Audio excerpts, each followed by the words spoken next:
the place can become a blessing. Now, you don't have to understand it all right now, but as you take your seats, talk to your neighbor on your left or on your right and repeat it. Say, neighbor, the place can become a blessing. Take your seats. Now, that suggests that it's not a blessing now,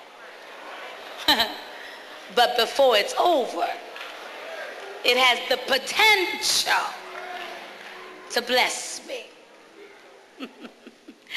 Let's begin this discussion by the interpretation of the text. I need to do that in case of this particular sermon video passes through the hands of those who may be theologically astute. I do know that there are often theological ramifications that go with textual scriptures, but I may deviate slightly from the original theological content of the text. So I need to say what it is. So when I deviate from it, they'll know at least that I knew what it was. It is a common thought in theology that the vineyard owner is God. It is also a common thought in theology that the vineyard dresser or the caretaker of the vineyard is Jesus.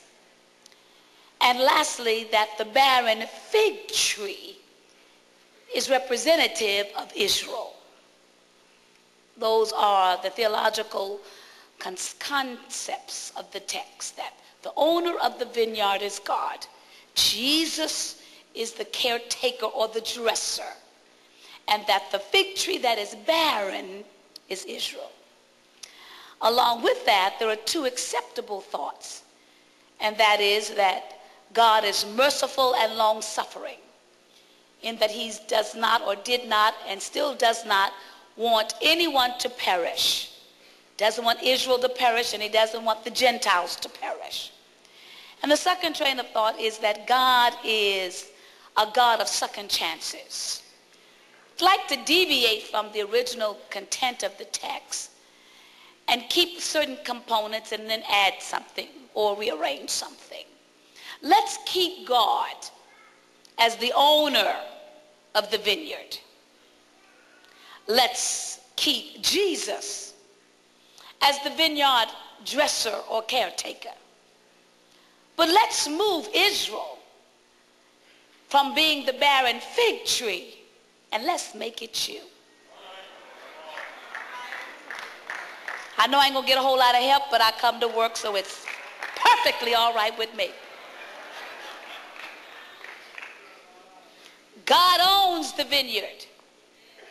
Jesus is the one caring for it. And you are a barren fig tree. We can keep the two views, that God is merciful and long-suffering. One but has the glance at his or her own life to conclude that God is merciful and that God is long-suffering. None of us came to the Lord the first time he called. I know you looking right righteous now. But hidden behind the African attire, hidden behind your shirt and your tie and your fine lady suit, God has done a tremendous work on you.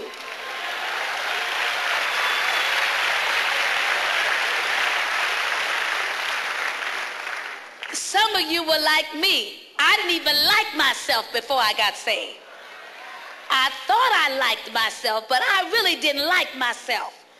It wasn't until I met the Lord that I developed some type of respect and love for myself. Somebody else was there too.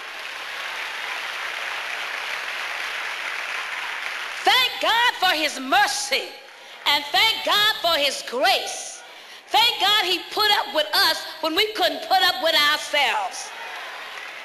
It's an old song in the church, but if it had not been for the Lord who was on my side. I wasn't on his side. He was on my side. I don't know where I would be. Some of you have been saved so long you forgot that God had to have mercy and grace extended to your life, or you wouldn't have even been alive today. You need to thank God that he's long suffering. Bless his wonderful name. And then, since we are the barren fig trees, we need to thank God that he is a God of more than one chance. I know you don't testify about it and you don't write it in your journal, but God had to work on you 2 or 3 times. You didn't come to him the first time you heard the gospel message. Some of you have been in church since you were 2 years old and didn't become a Christian or didn't get saved till you were 32. And how many chances did God extend to you before you made up your mind? Here am I, Lord, save me. You know God gave you more than one chance. Some of you liquor drinking, cigarette smoking, pot snorting, coke. But God gave you another chance. Some of you were sitting in the house of the Lord not living nothing. Lord, singing on the choir, praying on the deacon board. Y'all don't want to get me started up in here.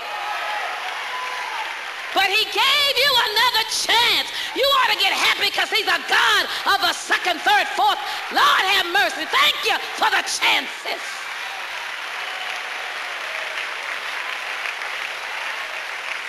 Some of us made a mess when we was in the world, but some of us made a mess in the church. Oh, help me up in here. Help me up in here. And God not only gave you a chance, he was merciful enough to cover you while you were in your mess up. Oh, come on. He didn't expose you like he could have.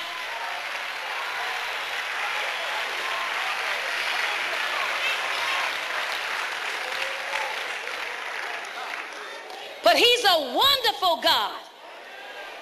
No wonder he said, I know the thoughts that I have of you. I'm going to bring you to an expected end. You better be happy that God knows the end at the beginning. And he don't wait for you to become. He already knows what you're going to be. Give him a praise because he knows what's going to be.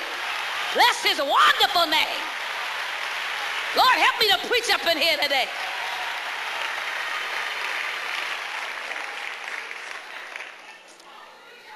Everyone in here can testify about his goodness. You don't deserve God's goodness, but he's good to you. Morning by morning, he gives you a new mercy. He's faithful. He can do what no other power can do. What a wonderful Savior we have.